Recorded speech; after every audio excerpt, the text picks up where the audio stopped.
You ever feel like life's nothing but a series of bad trades? Give up your time, your dignity, your freedom, all for a paycheck that barely keeps you afloat. And when you think you've hit rock bottom, someone always shows up to offer you a shovel. That's what I thought the moment Greg called me up with his pitch. Greg had been a buddy of mine for years. We'd worked together as mechanics at a rundown garage, scraping by with just enough to cover rent and a six-pack on Friday nights. But Greg had a knack for finding ways to make money, usually the kind that came with strings attached. "Kev, listen," he said, leaning in over the diner table, his voice low like we were planning a heist. "I got this gig lined up, a repair job at the St. Augustine Lighthouse. Pays real good." I raised an eyebrow, stirring my coffee absent-mindedly. "A lighthouse? You serious? What's wrong with it?" Greg shrugged, a smirk playing on his lips. "They say the light's busted. Need someone to go up there, fix it, and keep an eye on it for a while. Easy money." "Why don't you do it then?" I asked, eyeing him suspiciously. Greg was never the kind to pass up a paycheck unless there was something fishy about it. "Can't, man.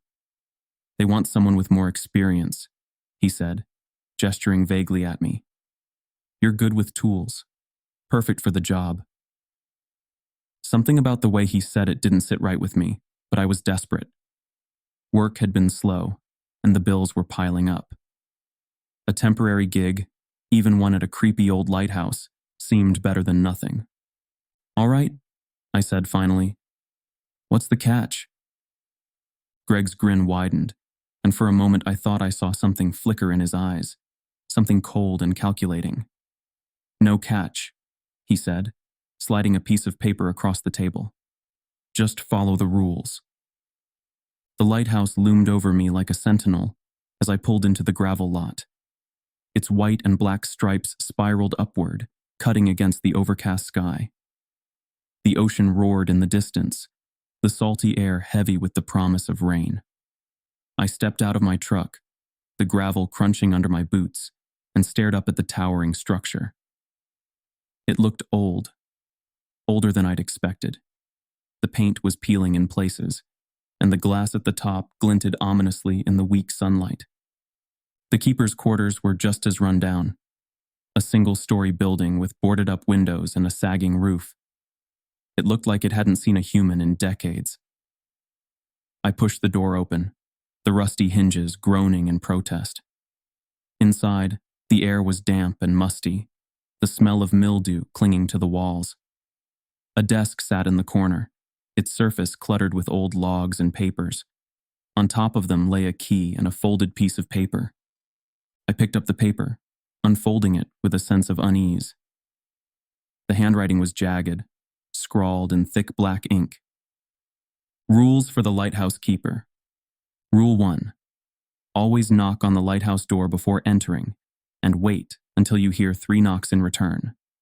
If there is no response, do not enter. Rule 2.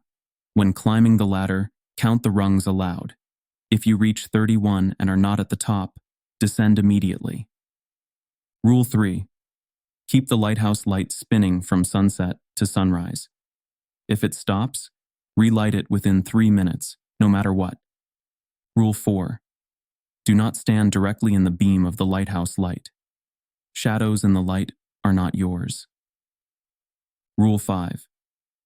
If you hear whistling from the tower stairs, lock yourself in the light chamber and stay silent until it stops.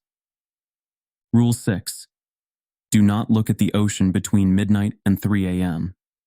The water remembers, and it watches. Rule 7. If you find sand on the stairs, sweep it away immediately. Never ask where it came from. Rule 8. The bell in the tower rings only when someone approaches. If it rings and no one is there, do not answer the door. My stomach twisted as I read the list. Greg hadn't mentioned anything about rules. "Figures," I muttered, stuffing the paper into my jacket pocket. The inside of the lighthouse was worse than I'd imagined. The walls were damp, the metal stairs rusted and creaking under my weight. The ladder leading to the light was splintered, its rungs worn smooth by years of use. I slipped on a pair of work gloves, the rules nagging at the back of my mind, and began the climb. The higher I went, the colder it got. By the time I reached the top, my breath was visible in the air. The light chamber was cramped, the glass panes streaked with grime. The Fresnel lens in the center stood like a monument, its intricate patterns catching the faint sunlight. But something about it felt wrong. I set my toolbox down and got to work, checking the wiring and cleaning the lens. The silence was oppressive, broken only by the distant crash of waves. I tried to focus, but the rules kept swirling in my head. When I finally finished, I stepped back to admire my work. The light looked pristine, ready to pierce the night once more. But as I turned to leave, something caught my eye on the ladder. Carved faintly into the splintered wood was another message. He watches from the stairs. The sun was setting as I finished cleaning the Fresnel lens, and I stood in the chamber for a moment, staring out at the horizon. The ocean stretched out endlessly, the waves glinting like shards of glass under the fading light. It was beautiful, in a haunting sort of way, the kind of view that reminded you how small you really are. The light hadn't worked in years, and the gears groaned in protest as I set them in motion. But eventually, the mechanism whirred to life, the beam cutting through the encroaching darkness in slow, deliberate rotations. I watched it for a moment, almost mesmerized by the way the light sliced through the fog. But then I remembered the rule. Do not stand directly in the beam of the lighthouse light. Shadows in the light are not yours. I stepped back quickly, heart pounding. The instructions Greg had given me, those strange cryptic rules, had been gnawing at the edges of my mind all day. I wasn't the kind of guy who scared easily, but something about this place felt off. The air inside the light chamber grew colder as night fell, the temperature dropping sharply with each passing minute. My breath clouded in front of me, and the faint hum of the light's rotation seemed to grow louder, almost rhythmic, like a heartbeat. As I turned to leave, I caught a glimpse of something out of the corner of my eye, a shadow. It flickered across the glass just for a moment, and my stomach twisted into knots. I whipped around, shining my flashlight at the spot where I'd seen it. But there was nothing there. Just the empty room bathed in the steady glow of the rotating light. Just the beam playing tricks on me, I muttered under my breath, trying to convince myself. But the unease didn't go away. I descended the ladder carefully, counting the rungs this time. The numbers rolled off my tongue like a mantra. 28, 29, 30. My voice faltered as I reached the 31st rung, my foot hovering in midair. There was nothing below it. My pulse spiked, and I gripped the sides of the ladder tightly, pulling myself back up to the 30th rung. I shone my flashlight downward, and sure enough, the ladder seemed to disappear into the darkness below. My stomach churned. You're imagining things, I told myself, forcing a laugh that sounded hollow even to my own ears. But as I climbed down the rest of the way, my mind kept replaying the message carved into the wood. The 31st rung leads nowhere. Back in the keeper's quarters, I tried to shake off the unease. I brewed a cup of coffee, the cheap instant kind Greg had thrown into my bag, and sat down at the desk to review the rules again. The rules felt like they were written for a different world, one where shadows moved on their own and the ocean had a memory. But I couldn't afford to ignore them. I'd already seen enough to know this place wasn't normal.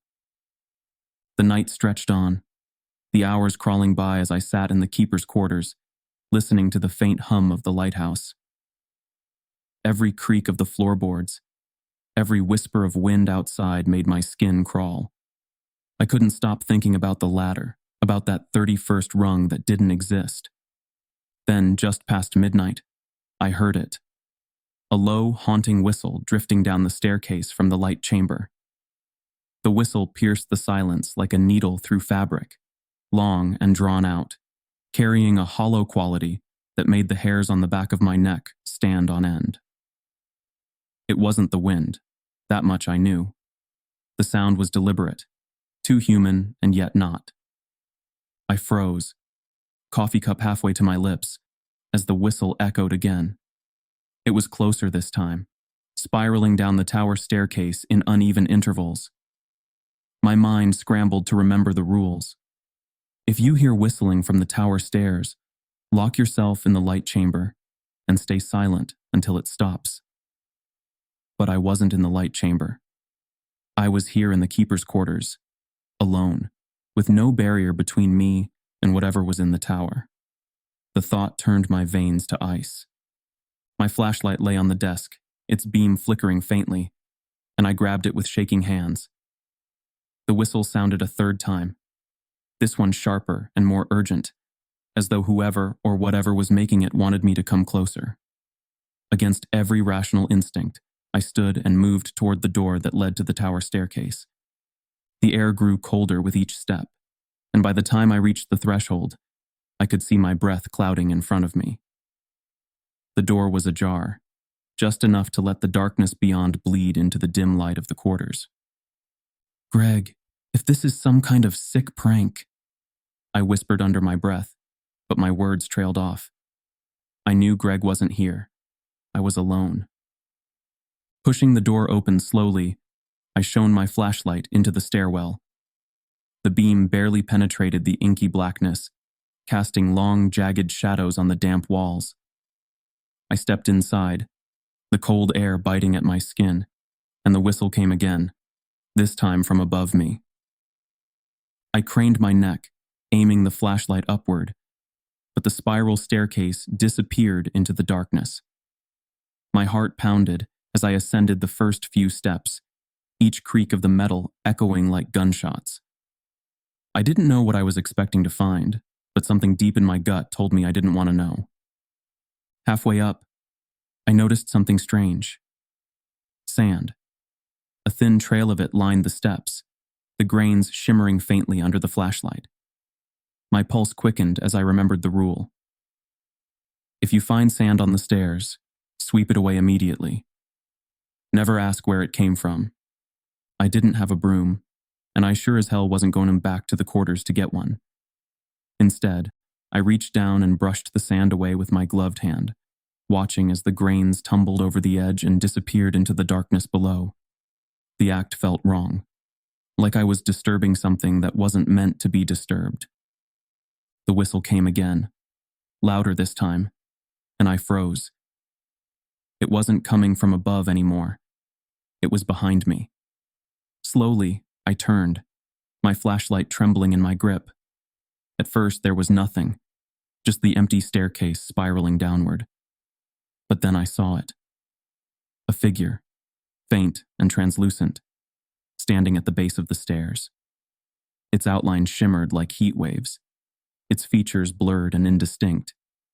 It didn't move, but I could feel its gaze boring into me, heavy and unrelenting.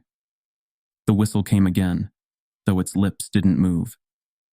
I bolted up the stairs, taking them two at a time, my boots clanging against the metal. The figure didn't follow, but the sound of the whistle chased me all the way to the light chamber. When I slammed the hatch shut and locked it behind me, the sound stopped abruptly, leaving only the deafening silence of my own ragged breathing. The light chamber was eerily quiet, the rotating beam casting long, fleeting shadows across the room. I leaned against the hatch, my chest heaving as I tried to catch my breath. My mind was racing, replaying the image of the shimmering figure on the stairs and the hollow whistle that seemed to come from everywhere and nowhere. For a long moment, all I could hear was the faint whir of the light's mechanism and the distant roar of the ocean. But then, cutting through the stillness came the sound I was dreading. The bell. It started low, a single toll that reverberated through the tower like a warning. My blood ran cold as I remembered the rule. The bell in the tower rings only when someone approaches. If it rings and no one is there, do not answer the door. The bell rang again, louder this time, the sound vibrating through the metal walls of the chamber. I shone my flashlight toward the staircase, half expecting to see the shimmering figure again, but the stairs were empty, the shadows undisturbed. "Who's there?" I called out, my voice echoing back at me. No answer. The bell tolled a third time, and I felt my heart sink. My flashlight beam wavered as I stepped toward the chamber's single window. The glass streaked with salt and grime. Against my better judgment, I wiped a patch clean with my sleeve and peered out. The world outside was cloaked in darkness, the beam of the lighthouse sweeping across the rocky shoreline. For a moment, I thought the beach was empty. But then, I saw it. A figure standing motionless at the edge of the water. It wasn't Greg. It wasn't anyone I recognized. The figure was tall and thin, its clothes tattered and flapping in the wind. It stood unnaturally still, its head tilted slightly upward, as though it was staring directly at the light chamber. The bell tolled again, and this time, it didn't stop. The sound grew louder, faster, each strike hammering against my ears until I thought my head would split open. I stumbled back, clutching my hands over my ears, but the noise was relentless, and then it stopped. The sudden silence was almost worse. My ears rang, and the room felt heavier, the air thick and oppressive. I staggered back to the window, my hands trembling as I lifted the flashlight. The beam cut through the darkness, sweeping across the beach.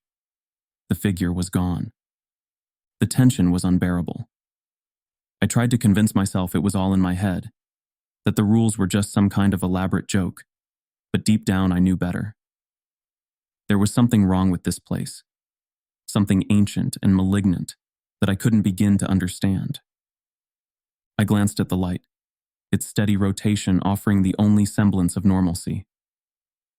But as I turned away, the room plunged into darkness. The light had stopped. Panic surged through me as I scrambled toward the controls, fumbling with the mechanism.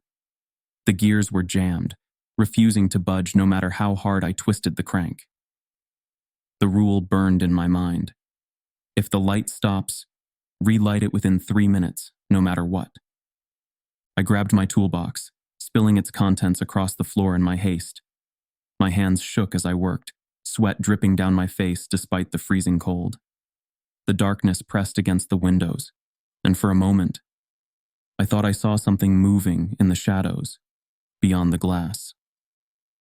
The light flickered back to life, its beam slicing through the fog once more. I sagged against the wall, my heart pounding in my chest. But my relief was short-lived. As the beam swept across the ocean, it illuminated something that made my blood run cold.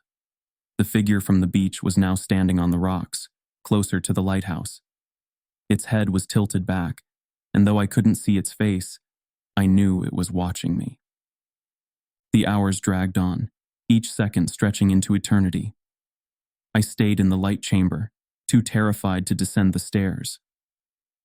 The rules had kept me alive so far, but I couldn't shake the feeling that I was running out of time. At some point, I must have dozed off because I was jolted awake by a sound I hadn't heard before. A low, rhythmic thumping.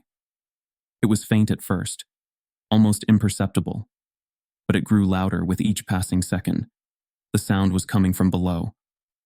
I grabbed my flashlight, my legs stiff as I forced myself to stand. The hatch creaked as I opened it, the beam of my flashlight cutting through the darkness. The thumping continued, steady and deliberate, echoing up the spiral staircase. I descended slowly, my heart pounding in time with the noise. The air grew colder the farther down I went, the walls slick with condensation. The thumping grew louder, more insistent, until I reached the base of the stairs. That's when I saw it. The basement door. It was made of thick, weathered wood, the edges stained with something dark and sticky.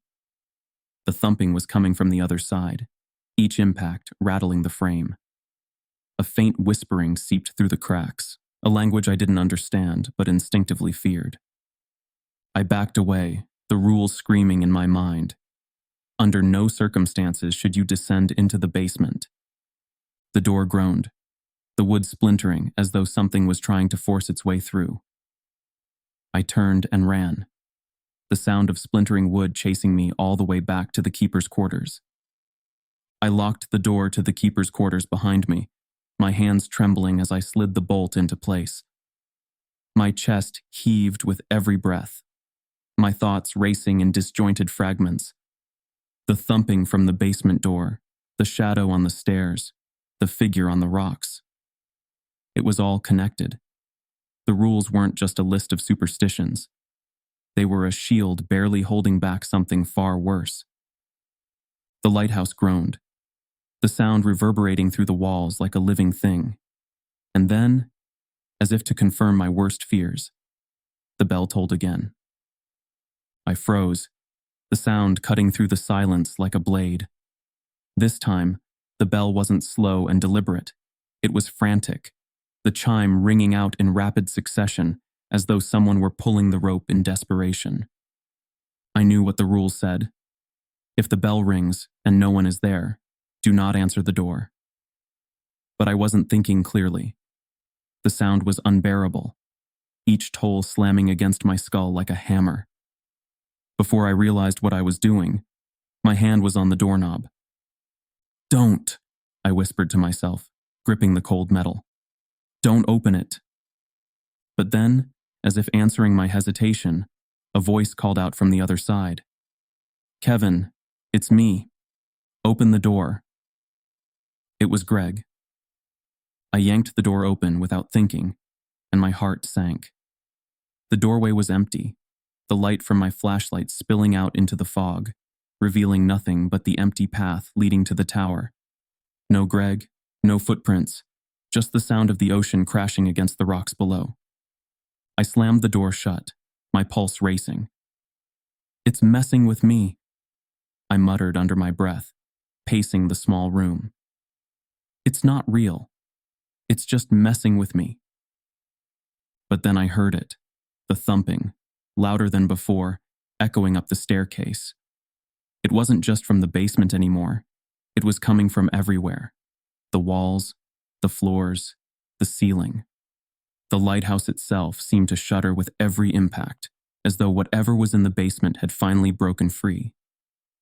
And then the light went out. Darkness swallowed the room, the faint glow of my flashlight barely piercing the shadows. I grabbed the rules from the desk, my eyes scanning the list as though they could save me. Now, if the light stops, relight it within 3 minutes, no matter what. I had no choice. I grabbed my toolbox and bolted out of the quarters, the cold night air biting at my skin as I sprinted toward the tower. The stairs groaned under my weight as I ascended, each step taking me closer to the light chamber.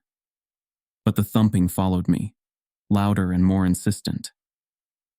It wasn't just one set of footsteps anymore. It was many, dozens, maybe hundreds, all climbing the staircase behind me. I reached the light chamber, slamming the hatch shut and locking it behind me. My hand shook as I worked on the mechanism, the gears grinding and protesting as I tried to bring the light back to life. Sweat dripped down my face, mixing with the salty air as I worked frantically. Finally, the light flickered on, its beam cutting through the darkness. I slumped against the wall, my chest heaving as relief washed over me. But then I saw it. The beam of light swept across the ocean, illuminating the rocks below. Figures were standing there, dozens of them, their outlines faint and shimmering like the one I'd seen before. They were all staring up at the lighthouse, their heads tilted back, their faces obscured. And then the light swept across the water, revealing something even worse. A shipwreck, its rotting hull jutting out of the waves, its deck crawling with more of those figures. They stood motionless, their heads turning in unison to follow the beam of light. The bell rang again, and this time the hatch behind me rattled. I don't know how long I sat at the base of the lighthouse, staring blankly at the beam of light sweeping across the restless waves. My body was numb, every muscle aching from the night's horrors, but my mind wouldn't stop racing. There were too many questions, too many things that didn't add up. And in the silence, the lighthouse itself seemed to hum with some ancient secret, a presence I could almost feel pressing down on me. Then I remembered the journal. It had been buried beneath the old logs and papers in the keeper's quarters, its leather cover cracked and discolored with age. I'd barely glanced at it before, distracted by the rules and the eerie events that seemed to unfold with every passing hour. But now, desperate for answers, I flipped it open and began to read. The entries were written in tight, slanted handwriting, and the name scrawled on the first page sent a chill through me. Thomas Rohr, Keeper, 1956. Thomas had been a repairman like me. He'd been hired to fix the light after a storm damaged the mechanism, and what was supposed to be a quick job had turned into something far more sinister. His entries began optimistically enough, with details about the repairs and the beauty of the lighthouse at dusk. But soon, the tone shifted. The rules appeared on my second night, one entry read, etched into the ladder. At first, I thought it was a joke, but then the bell rang, and the door opened on its own. I didn't follow the rule that night, and I swear I heard footsteps in the tower, but no one was there. As I read on, the pieces of the puzzle began to fall into place. Thomas had been haunted by the same figures I'd seen. The shadows on the rocks, the strange sounds in the stairwell, the oppressive presence in the basement. He followed the rules religiously, but the lighthouse wasn't satisfied with compliance. It wanted more. The final entries were fragmented, the handwriting shaky and erratic. The ladder's rungs feel longer every night. I keep climbing, but the top never comes. The sand on the stairs, it moves on its own. I swept it away, but it came back. I think it's coming from the ocean. The bell keeps ringing. I can hear them whispering outside the door. They want me to come out. Then, on the very last page, a single chilling sentence was scrawled in uneven letters. It wasn't an accident. My heart sank as I read the words again, my mind racing. The stories about Thomas's death said he'd fallen from the top of the lighthouse while repairing the light. But if his journal was to be believed, the fall hadn't been a tragic mistake. The lighthouse had pushed him. The thought sent a shiver down my spine, but it explained everything: the eerie events, the unrelenting rules, the feeling of being watched. The lighthouse wasn't just haunted, it was cursed, a malevolent entity in its own right, and it demanded a keeper. I slammed the journal shut, the sound echoing in the tiny room. My hands trembled as I stared at the ladder leading up to the light chamber. The words carved into the rungs burned into my memory. Count your steps. The 31st rung leads nowhere. That's when I realized the truth. Thomas hadn't just been the keeper. He'd been the lighthouse's prisoner, trapped here until the day it claimed him. And now it had chosen me to take his place. The beam of light swept across the ocean, illuminating the jagged rocks below. In that moment, I felt the weight of the curse settle on my shoulders. The lighthouse didn't care about me. It cared about the light. It needed someone to keep it spinning, to maintain the illusion of safety while it fed on whatever darkness lingered beneath the waves. I heard the bell ring again, and this time I didn't bother looking out the window. I knew what I'd see. The figures on the rocks, their heads tilted back, their eyes fixed on the light, watching, waiting. I've been here for weeks now, maybe months. The days blur together, marked only by the rising and setting of the sun. The rules keep me alive, but only just. The shadows grow bolder every night, creeping closer with every sweep of the beam. I've tried to leave. The truck won't start, and the road loops endlessly back to the lighthouse. Greg tricked me into this, but I know now he was just another pawn. The lighthouse uses people, cycling through keepers like clockwork. I found Thomas's name carved into the ladder just above the 31st rung. The scratch marks below it told me everything I needed to know. He'd been trying to hold on, trying to climb to safety, but the lighthouse had other plans. When my time comes, I know I'll share his fate.